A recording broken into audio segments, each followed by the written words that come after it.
Okay, so this time our topic is feasibility studies. No,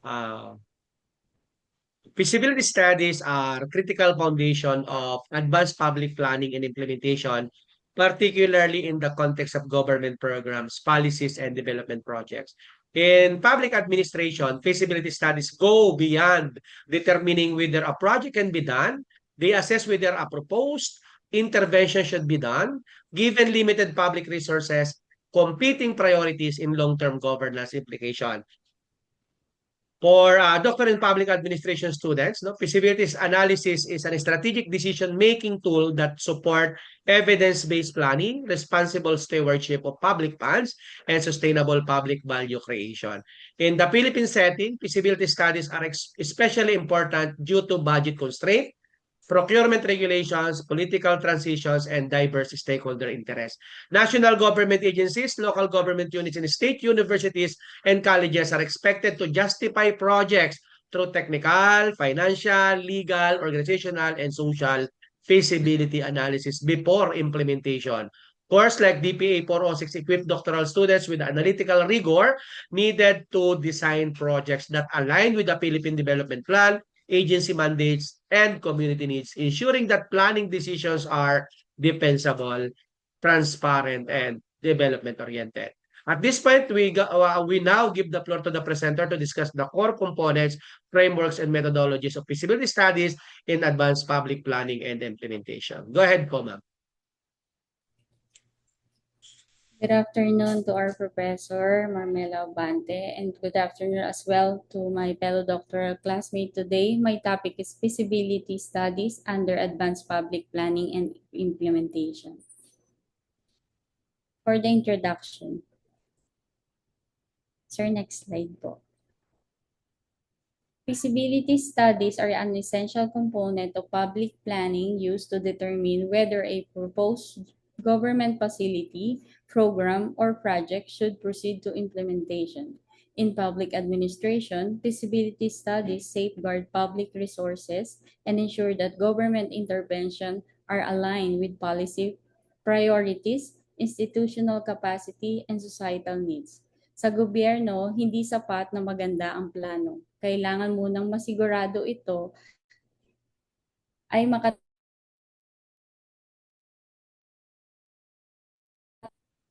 Next slide po.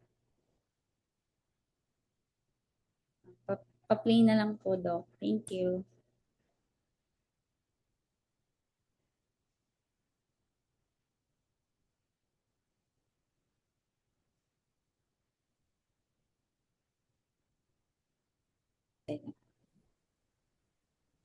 For the feasibility studies in public planning and implementation, feasibility studies function as decision support tools that connect planning to execution. They validate planning, assumptions, justify budget allocation, identify risks, and assess implementation readiness.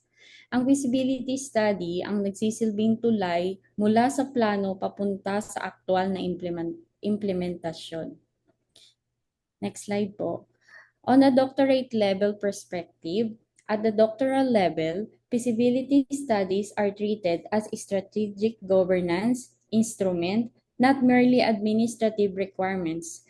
The focus shifts from asking can the project can be done to should the project be done and can it be sustained. Sa doctoral level, mas mahalaga ang tanong kung nararapat bang ipatupad ang proyekto, hindi lang kung kaya. For the next slides, for the advanced dimension of feasibility studies, policy and strategic feasibility. This is a concept plus the Philippine government example. For the concept, assess the alignment with national development goals, government priorities, and agency mandates. For example, in an in-city socialized housing programs aligns with national housing poverty reduction and disaster risk reduction strategies and follow appraisal standards of the National Economic and Development Authority. Kahit hindi handa ang proyekto, kung hindi tugma sa direksyon ng gobyerno, hindi ito feasible. For the next slide, technical feasibility.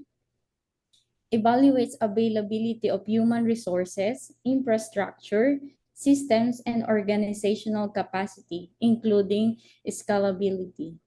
The government uses mid-rise housing technologies, the local government unit coordination, and accredited contractors to implement urban housing projects.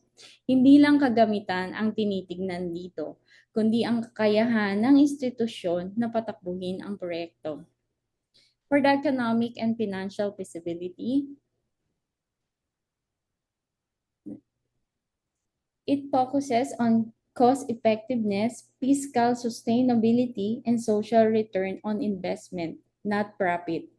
Although socialized housing requires high initial investment, it reduces long-term disaster response costs, health expenditures, and repeated relocation expenses. Malaki ang gasto sa umpisa, pero mas makakatipid ang gobyerno sa katagalan.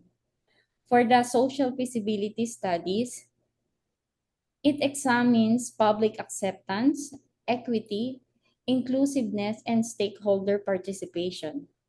In-city housing is more socially acceptable than off-city relocation because it preserves access to livelihoods, schools, and social networks. Mas tinatanggap ng mga benepisyaryo ang proyekto kung saan hindi sila nailalayo sa kanilang kabuhayan.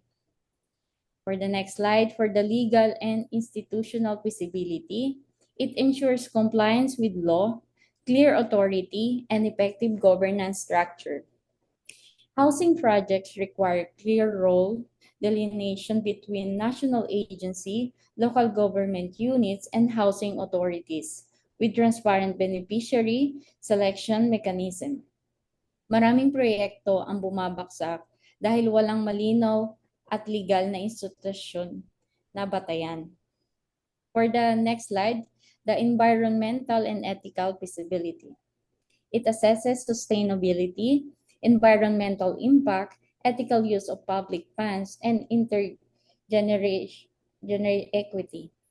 For the housing sites undergo environmental impact assessment and adopt disaster resilient design to address flooding and climate risk.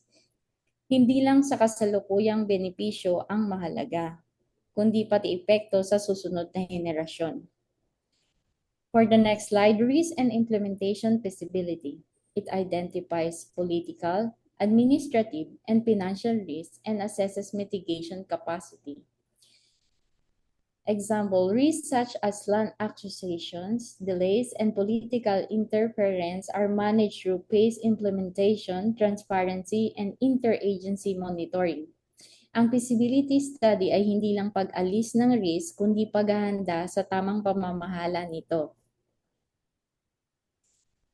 For the next slide, feasibility studies as a link between planning and implementation. Feasibility studies ensure that the public plans are realistic and implementable. They guide budgeting, institutional arrangement, and monitoring system, preventing policy failure during execution. Kung walang feasibility study, maganda man ang plano, posibleng bumaksak ito sa implementasyon. For the key takeaway, advanced feasibility study ensure that the government plans are not only possible, but appropriate, sustainable, and accountable. Sa public planning, ang feasibility study ay nagsisiguradong tama, makatarungan, at sustainable ang desisyon ng gobyerno bago gumastos ng pondo ng bayan. For the next slide, steps in doing an advanced feasibility study. Step 1. Clearly define the project that affects the public and requires government action. Unahin muna natin ang problema, hindi ang solusyon. Kailangan malinaw kung ano ang issue na dapat tugunan ng gobyerno. For the step 2, propose the government intervention. Anong ibig sabihin nito? Dito ipinapaliwanag kung ano ang gagawin ng gobyerno at kung sino ang makikinabang. For the step 3, check policy and strategic alignment. Kung hindi tugma sa direction ng gobyerno, kahit maganda ang proyekto, hindi ito itutuloy. For the step 4, assess technical feasibility. Hindi lang kagamitan ang mahalaga, kundi kung kaya ba talaga itong ipatupad ng isang institusyon. For the step 5, analyze economic and financial feasibility. Sa gobyerno, hindi ang tubo ang basehan kung sulit ang gastos para sa mamamayan. For the step 6, next slide po. Step 6, evaluate social feasibility. Kahit feasible sa papel, kapag hindi tinanggap ng publiko, babaksak ang implementasyon. For the step 7, review of legal and institutional feasibility, maraming proyekto ang natitigil dahil walang malinaw na legal na batayan. For the step 8, assess environmental and ethical feasibility. Kasama dito ang responsibilidad ng gobyerno sa kalikasan at sa susunod na henerasyon. For the step 9, identify risk and implementations issue. Hindi iniiwasan ang risk, pinaghahandaan ito. For the last step, make the final recommendation. Dito nagdidesisyon kung itutuloy, babaguhin, or ihinto ang proyekto base sa ebidensya. For the summary, an advanced feasibility study ensures that the public project is appropriate, implementable, sustainable, and accountable before public funds are used. For the next slide, references, and thank you po.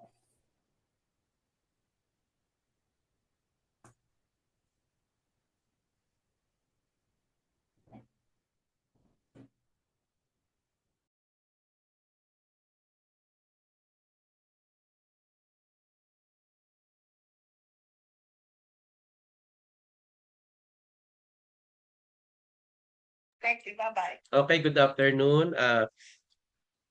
Thank you so much, no, to our presenter, no. Again,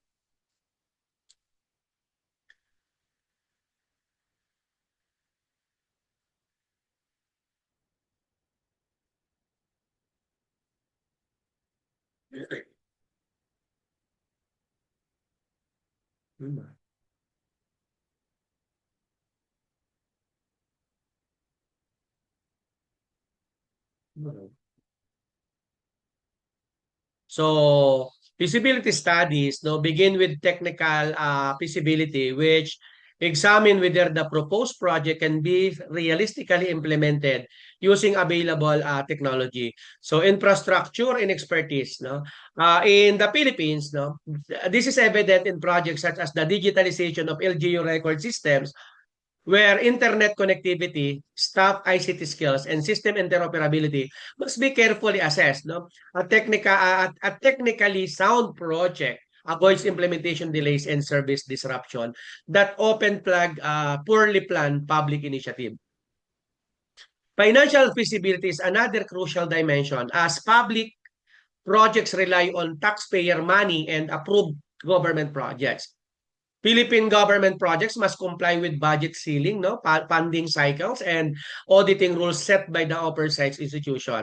Let's say, for example, no, a proposed public hospital expansion must demonstrate not only initial construction costs, but also long-term operational sustainability, including staffing, maintenance, and equipment replacement. This ensures that projects do not become financial liabilities for or to future administrations. No? Legal and regulatory feasibility ensures that project comply with existing laws, no, policies, and administrative issuance.